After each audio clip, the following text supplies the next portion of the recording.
Arsenal lolos ke 8 besar Champions League setelah mengalahkan Bayer Leverkusen di kandang dengan skor akhir 2-0. Dua gol yang sangat-sangat bagus dari Eberechi Eze dan yang kedua dari Declan Rice. Tapi winning goalnya dari Eze itu bagus banget. First touch, flick, habis gitu volley. Bagus banget bolanya.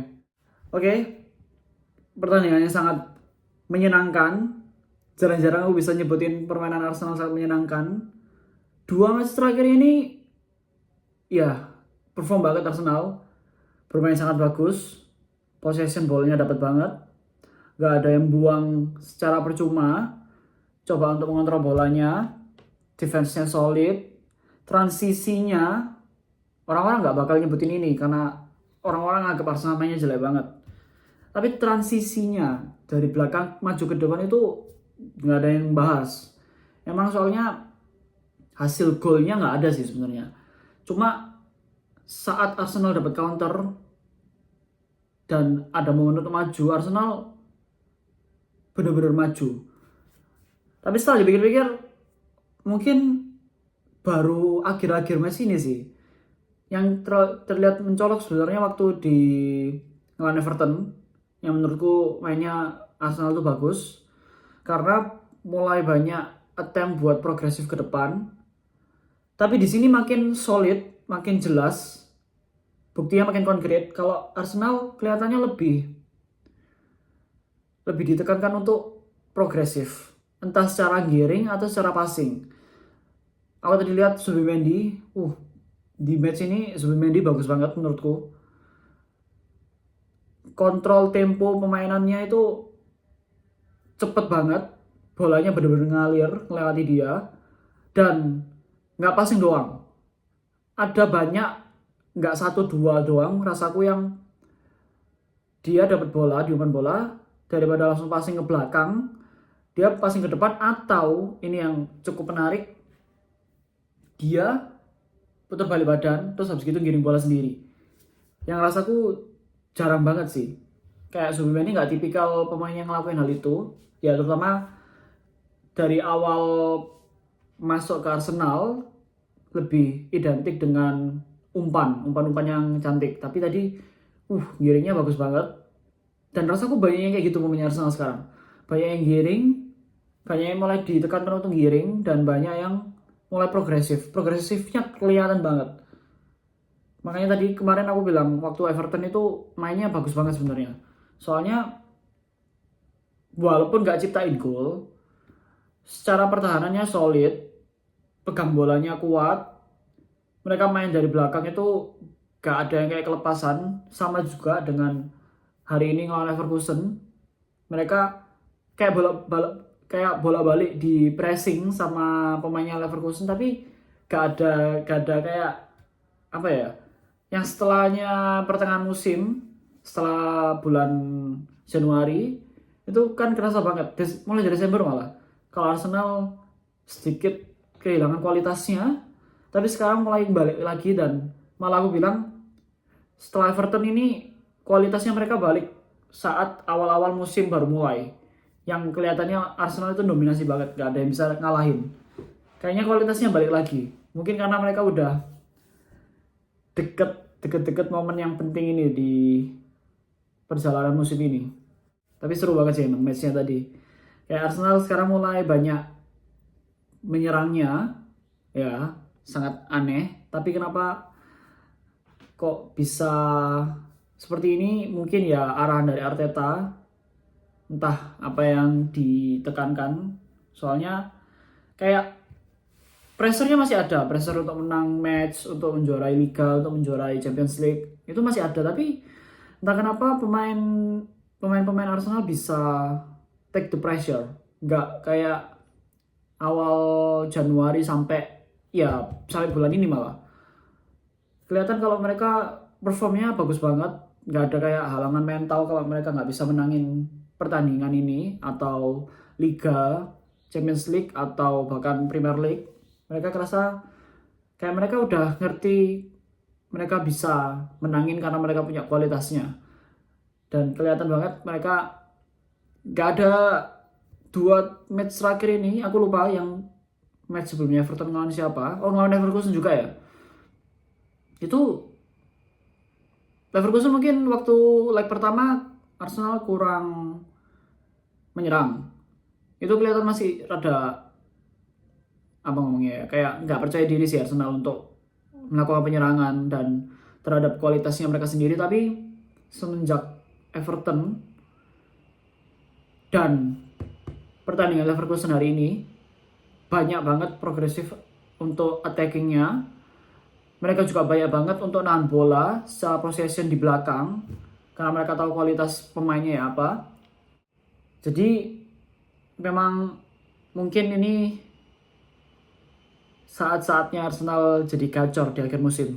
Banyak banget tadi attempt-nya untuk shot. Ya setidaknya untuk shotnya banyak banget. Shot on targetnya juga banyak banget. Tapi kipernya Leverkusen hari ini perform banget. Seperti biasa. Saat kiper musuh melawan Arsenal bisa jadi entah kenapa kuat banget. Dan terbukti dari gol yang diciptakan oleh Arsenal hari ini harus benar-benar gol yang spesial untuk ngebobol gawangnya Leverkusen. Dari statnya, Arsenal nggak banyak possession. Arsenal cuma ada 41% possession. Jadi kelihatan lebih percaya diri. Walaupun nggak bermain possession, mungkin ini juga karena UCL juga ya.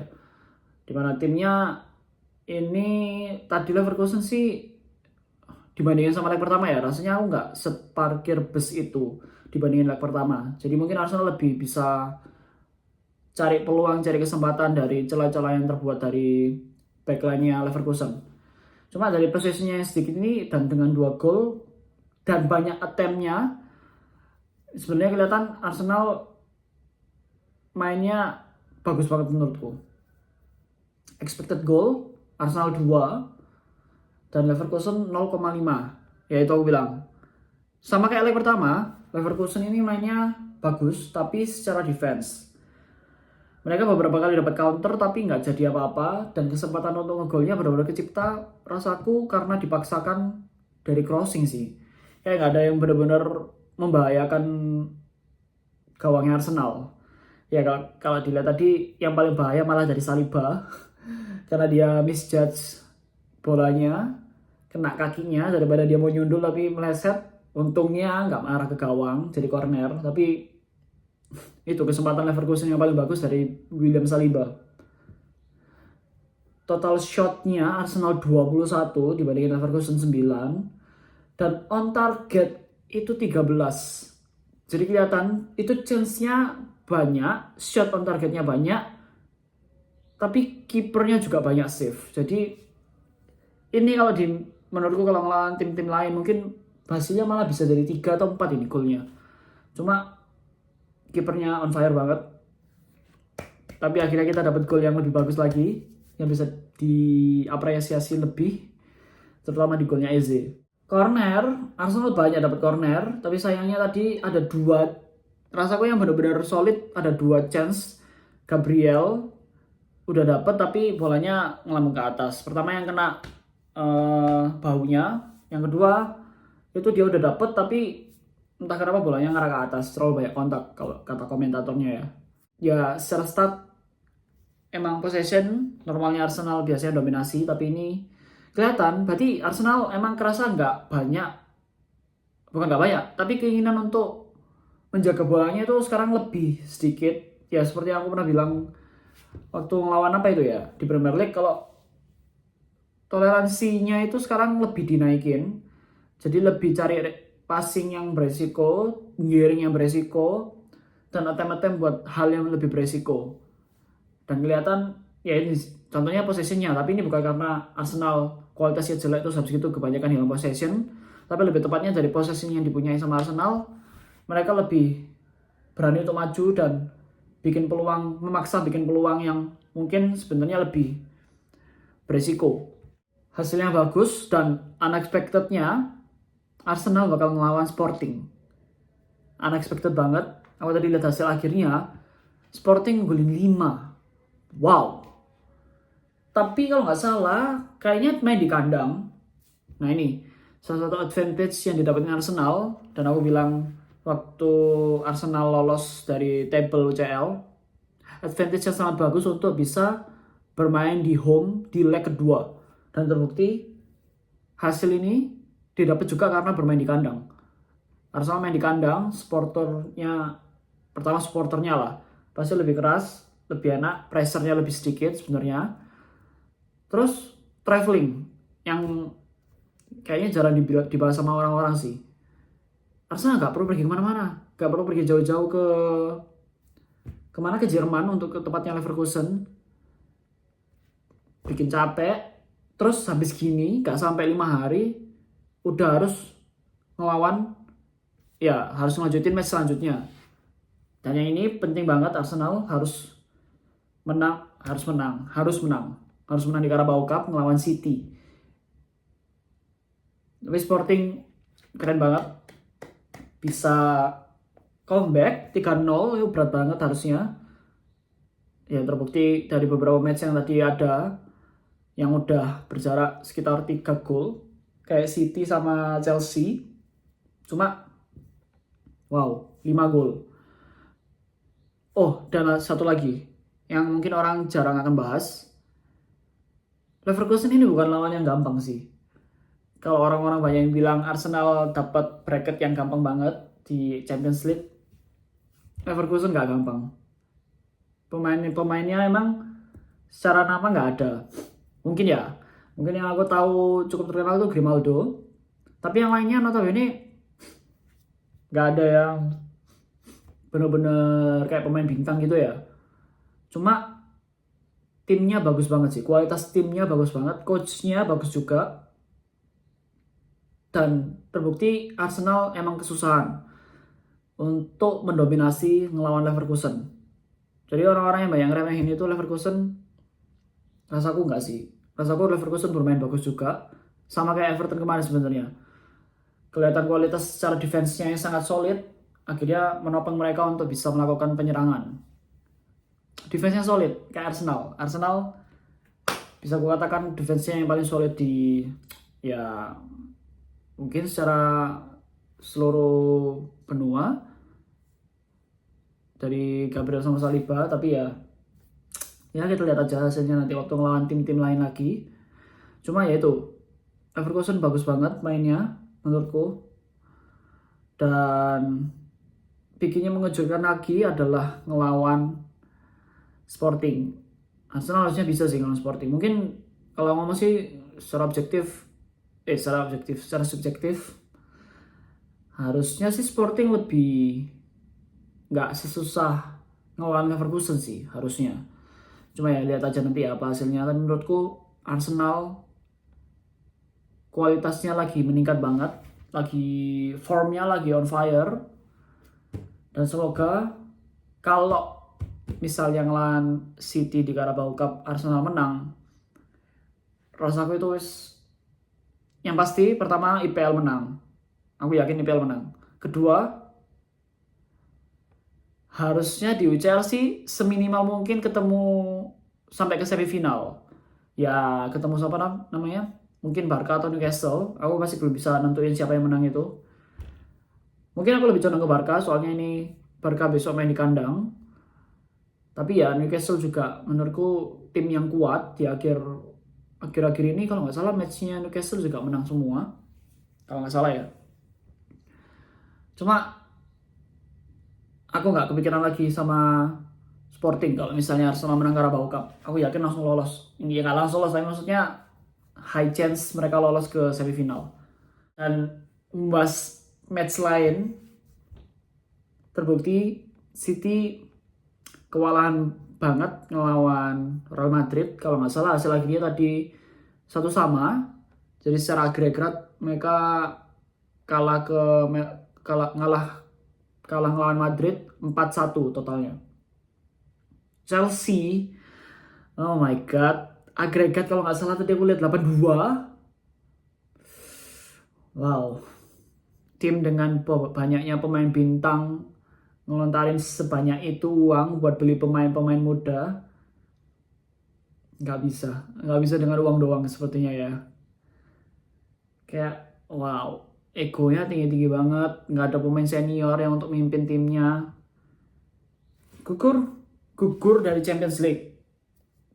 Terus secara di IPL mereka kesusul banyak tim. Kalau nggak salah bahkan perebutan 5 besar atau 6 besar aja Chelsea kesusahan sekarang di akhir musim ini. Orang nganggep Arsenal ngelawan Madrid menangnya itu menang gampang karena Real Madrid lagi nggak perform. Mungkin benar, tapi rasaku kualitas pemainnya yang gak jelek itu untuk bisa pakai argumen itu. Jadi ya emang Arsenal yang solid rasaku. Dan sekarang terbukti nggak segampang itu ngelawan tim-tim luar ternyata. Banyak tim Premier League yang gugur, PSG lanjut, Real Madrid lanjut, Arsenal lanjut, Sporting lanjut. Ingat 3 match penentuan ini, 2 Arsenal udah lolos, kurang 1. Kalau sampai Arsenal menang Carabao Cup ngelawan City, rasaku potensi untuk Arsenal menangin banyak kejuaraan di musim ini besar banget. Tapi aku bisa guaranteed kalau sampai menang lawan City, IPL pasti juara sih menurutku. Soalnya buat mental pemainnya aja. Pertama mereka ngilangin blok bahwa mereka gak bisa menang piala. Karena ada Carabao Cup, mereka langsung bisa merasa bahwa mereka punya kualitas yang kuat, kualitas yang baik untuk bisa memenangkan piala. Wis gampang aja piala. Kapan Arsenal menang piala? Terakhir 2020 FA Cup, dan itu pun bukan dengan pemain-pemain ini. Pemain-pemain barunya belum ada yang ngerasain pegang trofi.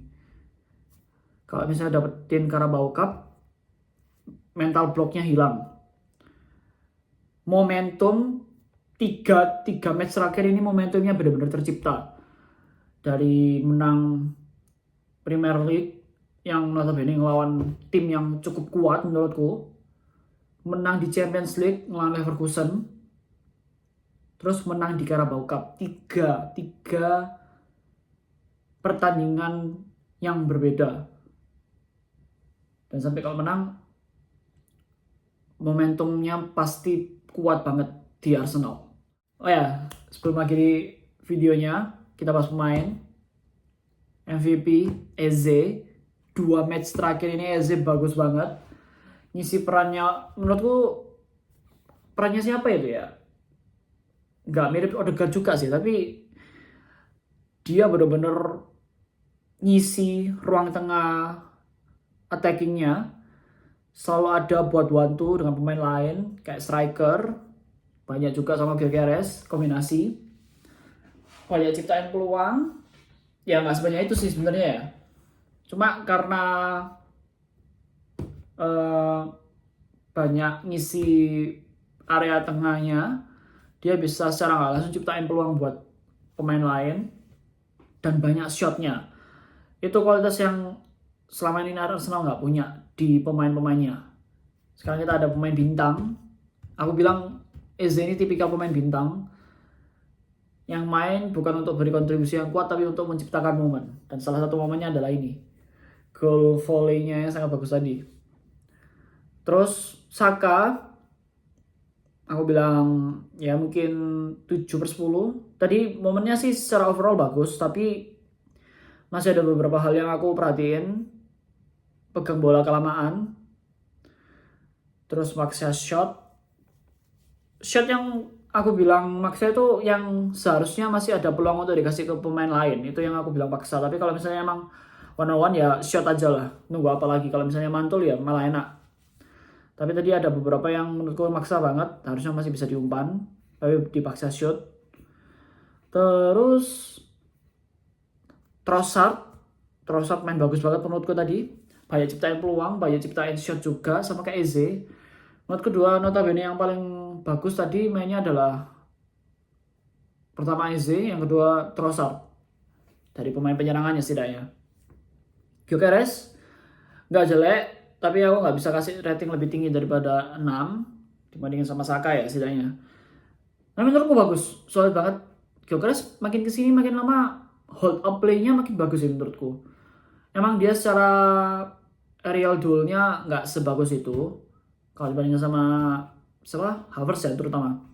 Cuma dia bisa tahan badannya kuat banget sekarang rasaku. Kayak nggak gampang dilewatin lah. Mungkin dia lebih ngerti cara memposisikan badannya biar nggak dilewatin. Aku rasa strength-nya ada, cuma kok pemain defendernya tetap bisa dapat bolanya, tetap bisa towel-towel dikit lah. Nah ini sekarang Gyökeres lebih ngerti cara blok badannya itu ya apa. Dan bagus sih menurutku untuk bantu ke pemain yang mau nyerang. Jadi dia itu lebih apa ya? Secara nggak langsung sebenarnya false nine, tapi cuma dia nggak ngedrop aja, dia nggak balik ke belakang, cuma dia selalu bikin peluang buat pemain sayapnya, pemain lain malah jarang banget dia maksain buat bikin peluang untuk diri sendiri buat nge-shoot. Dia lebih sering bikin peluang buat pemain-pemain lain. Jadi aku selalu respect Gyökeres untuk itu sih. Ada keegoannya tapi dia ngerti kalau timnya lebih penting. Menurutku itu sih. Jadi Gyökeres menurutku main bagus, cuma ya nggak sebagus itu buat dapat rating di atas 7 atau ya di atas 6 lah. Midfield Declan Rice seperti biasa, ini permainan yang solid, kualitas Declan Rice yang sebenarnya ya seperti normal maksudku, solid 8 lah. Secara defensif bagus banget, beberapa kali track ke belakang selalu kesusul dan nggak bikin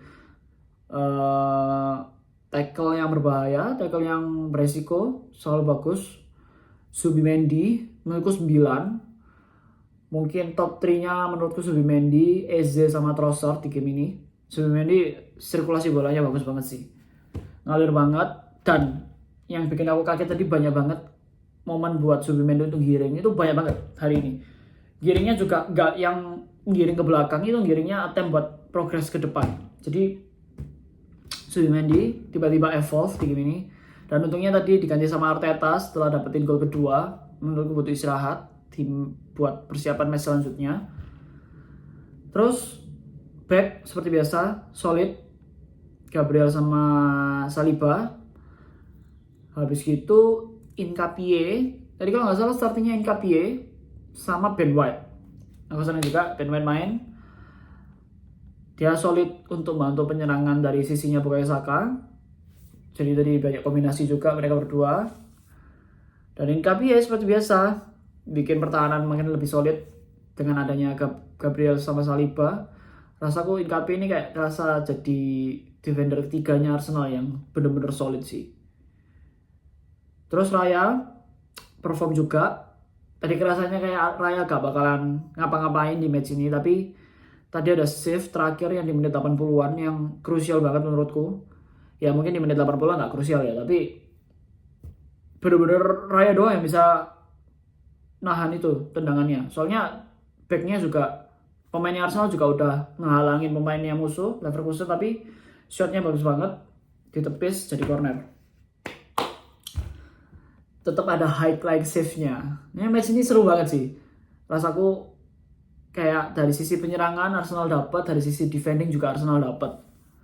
Ya mungkin gak sedapat itu sih defendingnya. Tapi yang seru ya ngelihat pemainnya Leverkusen bikin save. Kipernya banyak banget save-nya tadi.